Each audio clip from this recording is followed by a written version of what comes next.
All right, so this is going to be another top down one because I can't get the camera on my. I'm supposed to be able to speak to the camera and it will start recording. Sometimes it does, sometimes it doesn't. Sometimes I can wave my hand over the lens and it will start.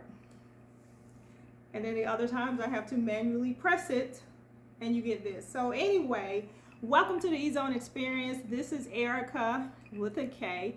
And that means that if you are here, that means that you found me, right? So that we are vibing on the same frequency. Thanks for stopping by. Thanks for following your intuition. And if you are the first time visitor, your first time hanging out with me, we ride for a few minutes. Videos 10 to 20 minutes. You can see that when you see the actual upload. I talk about love. I talk about experience. I talk about relationships and stuff that grates my nerves or makes my ass itch on Instagram. I'll talk about that too. I usually sip. So today I'm sipping on some rum that I got from Jamaica. My favorite was this Kingston 62 Jamaican rum they had in my room. I should have bought some when I was at the airport. I didn't. This one was also in my room. Rum Bar Gold or something. It's okay. I don't like brown, but I'm sipping it. Anyway, so for the newbies, please like, subscribe to the channel, comment. The comments give me something to talk about, which is what we'll talk about today. I hope you walk away enlightened. If nothing else, you will definitely be entertained. And again, like, subscribe, share the channel. And for the people who are returning, who have found me again, meaning that you are still rocking with me and we are still vibing on the same frequency, I love that for us. And we're going to get into it. So this video is a result of someone who actually requested it. So someone who has been watching me from Africa, which I think is pretty dope. That anybody takes the time to watch my videos. I appreciate that. And take the time to comment, even if it's some malicious, crazy crap. It does get my juices flowing. It makes me stop and actually take the time to do this video. So anyway, that particular subscriber, hopefully they're a subscriber, asked me to talk about my divorce, which was really surprising because I think divorce is so common now that I really didn't think anybody would be interested, especially in my story, because I think my story was super common, like super common. So let's say once upon a time, yeah. So I was in college when I met my husband, my ex-husband. He was the best friend of my roommate's boyfriend. And we kind of hung out. When I first met him, I really didn't like him. I thought he was attractive, but I thought he was arrogant, which ended up to be the case.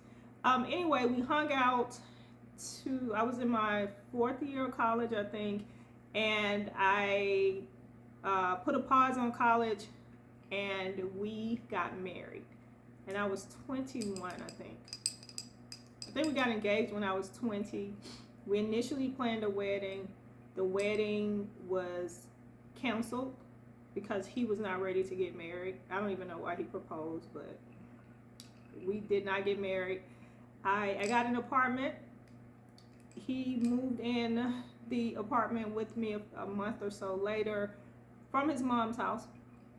That's why I really don't advise anybody. The way you get a man is the way you get a man. And I think that applies across the board.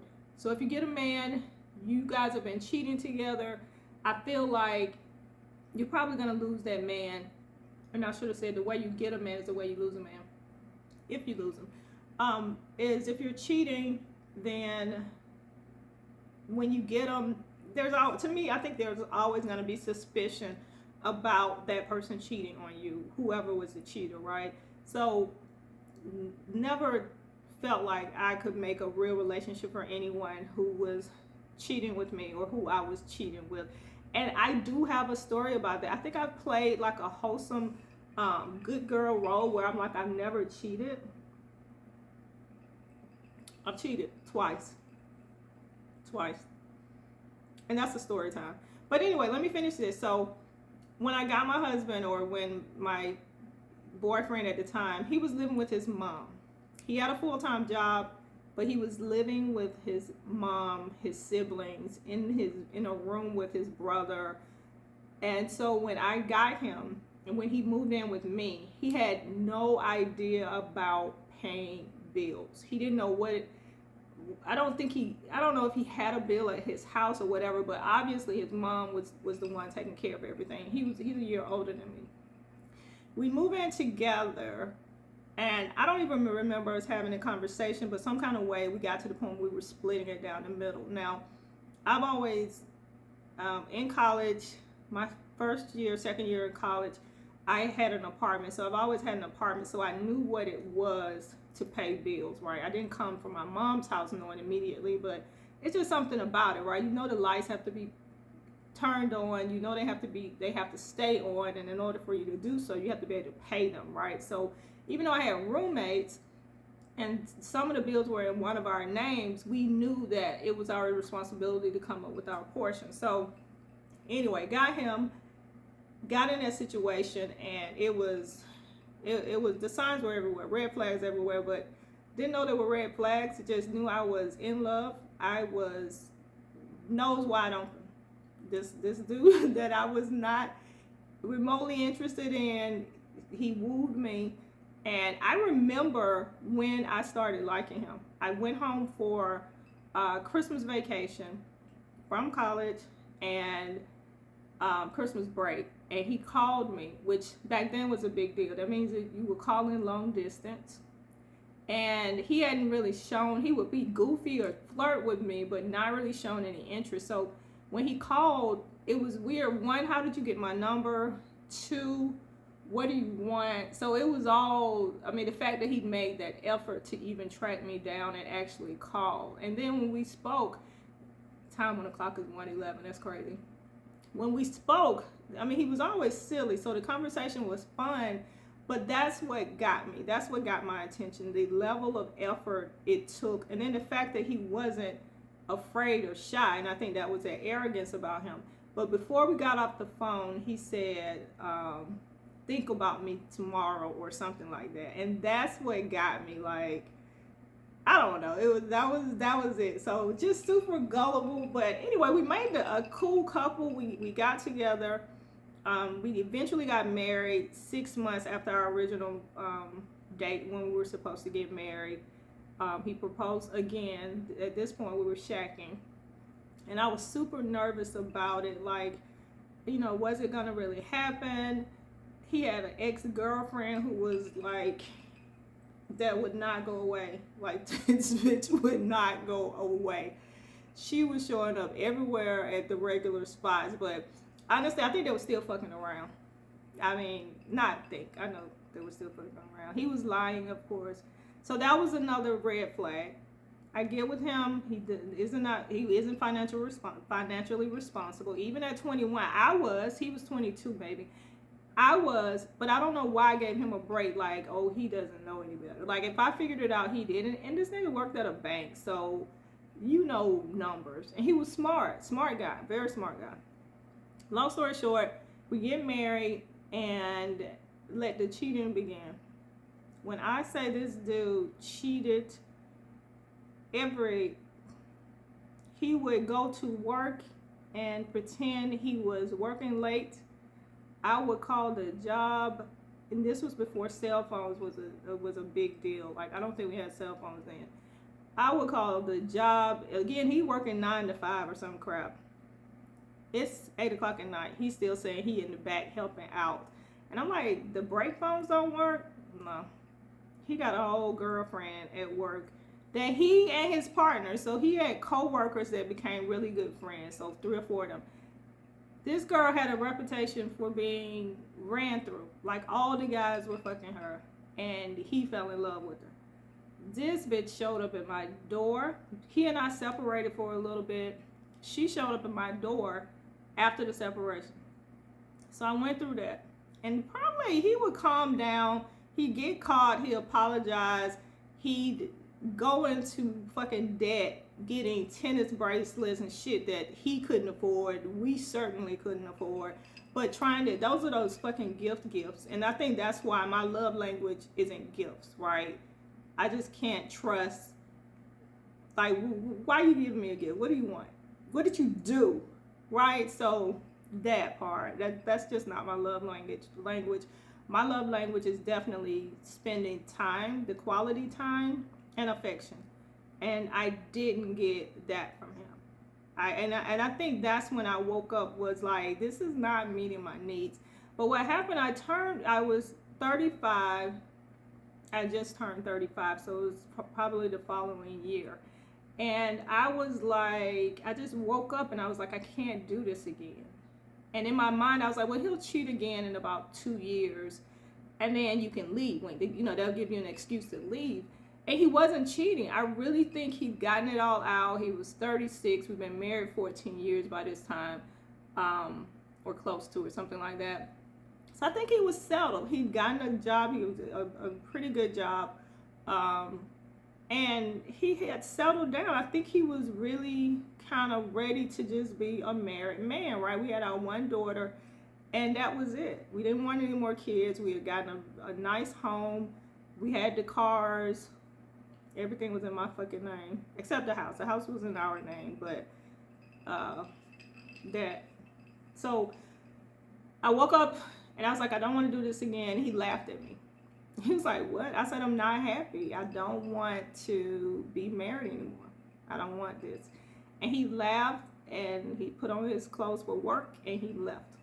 But in my mind, I had made up my mind, because I was like, I can't wait for him to cheat again. Like 2 more years, that I'll be 37. Like, I don't have time anymore. I need to enjoy this life, whatever that means, right? So I told him, and I just started putting things in motion. And I was so frustrated because he wouldn't listen. He started buying rental apartment books and just leaving them around the house and I just started folding pages and circling it. And I didn't want to leave the house because we had just gotten it. And back then, credit was so important to me. I had really rebuilt my credit, and just gotten to a good place. And I was like, if I leave this house, he's not going to pay the note, and it's gonna fuck up my credit. Like, it's gonna go into foreclosure, and it's just gonna fuck up my. And I was like, I can't do it. And I just would go to my mom's house every weekend, running from him. Not from him. It wasn't a physical thing, but just not being around him, to the point when he would come home and I hear the garage door open, my stomach would just drop. I would just feel sick to the stomach. Like, I just did not want to be with him. I worked from home back then too, so I've been working from home since 2005. So as this was happening, I was at home. He would get off from work and come home. Now, at this point, you can come home every day, especially because you know I'm fucking with you like that. So what happens on Fridays, as soon as my daughter got off the bus, we would head to my mom's house and stay the weekend until Sunday night.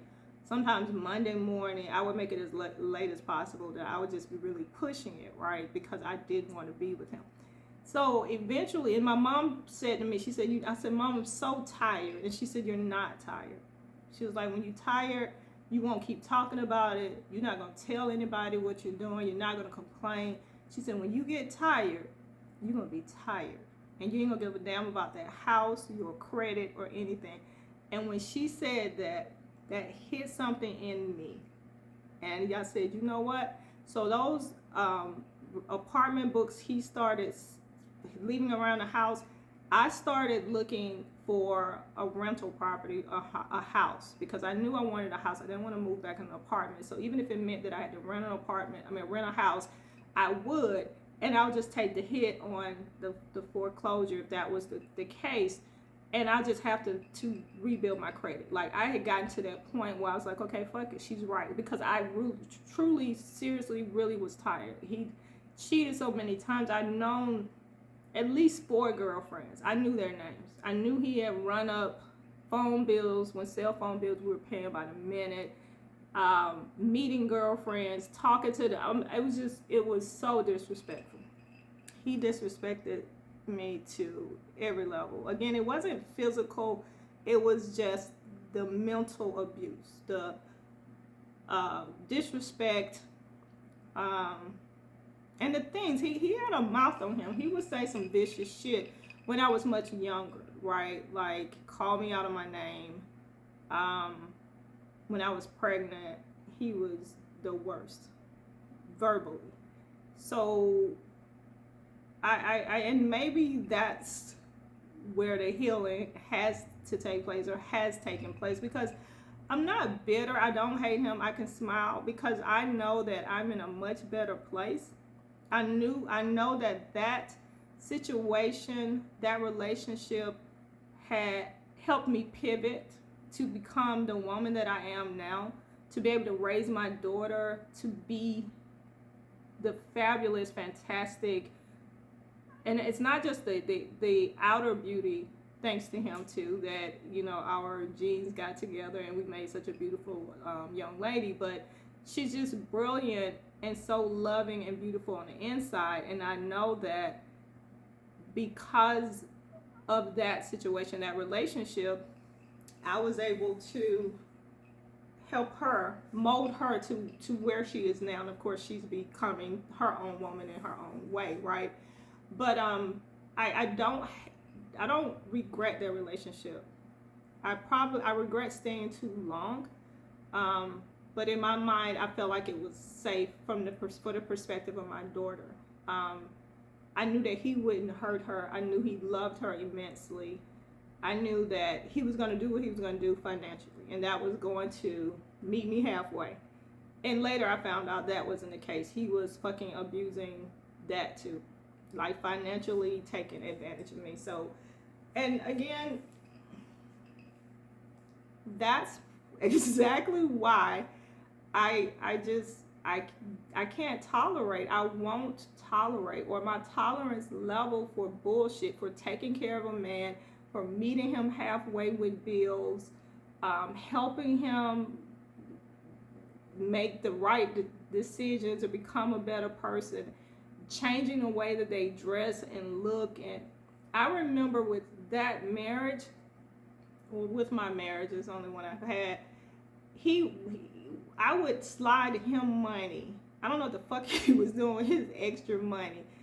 But when we would go out on dates, like with couples, I would slide him my card or money, because we had a joint account. We split the bills and put the accounts in, and then we had our money separate where we could do whatever with it, right? And he was always short. So I would slide him money or slide my card so that he could look like the man in front of his friends, which eventually elevated into him buying rounds and shit at my expense, but it looked like he was doing it, right? So, whew, child. Anyway, we filed for a divorce. Meaning me, I did the paperwork myself. It took a lot of convincing, a lot of negotiations between the two of us, which really resulted in some silly shit, like, because he eventually moved out. He didn't want to sign the divorce papers, but I think the final straw was that he kept we had 3 Atlanta Falcons season passes, and he wanted to keep them. Couldn't afford them. For 2 years after that, I paid for them. He would reimburse me or whatever, but that was the negotiation. He got to keep all 3 tickets, which was fucking weird, but that's how I got out. That's how the divorce came about. And I've never, been engaged since then, about 7-8 years ago, which was not a good decision either. I actually bowed out of that one. It wasn't it was graceful, but it was like I gave him like 4 days notice that I was moving out, and I was not we weren't getting married. I wasn't marrying him. So that's the story of Erica with a K getting a divorce. And again, I did all of the paperwork. We had to go before the judge, and we didn't have a lot. We had a home and some cars, and we just had to make sure that I was supposed to refinance the house in my name, which I did. He was supposed to refinance his truck, which was in my name, and he didn't, and he drugged that shit out. He was late he was 2-3 months. Oh my God. I begged the people to go get the car.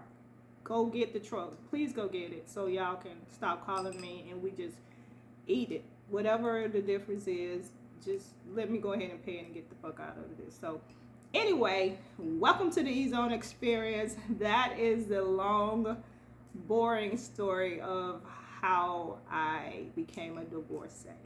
Divorcee. Anyway, if you are here, that means you found me and we're vibing on the same frequency. Thanks for hanging out. Hope that story didn't bore you to death. Maybe that explains why I'm like I am today. I make no apologies though. I have a good life. But let me ask you this. So I'm thinking about going somewhere for New Year's Eve. I usually hang out in Jamaica. I've been in the Grill, Ocho Rios, Montego Bay, Runaway Bay. I've been to Cabos, Cancun, Puerto Vallarta. I spent a lot of time in Mexico. I want to go somewhere warm. Any suggestions? And it will probably be solo, so I need to feel like I'm safe on a resort. So an adult only, all-inclusive resort is what I'd really like. Anyway, open to any recommendations. Thanks for watching, and until next time.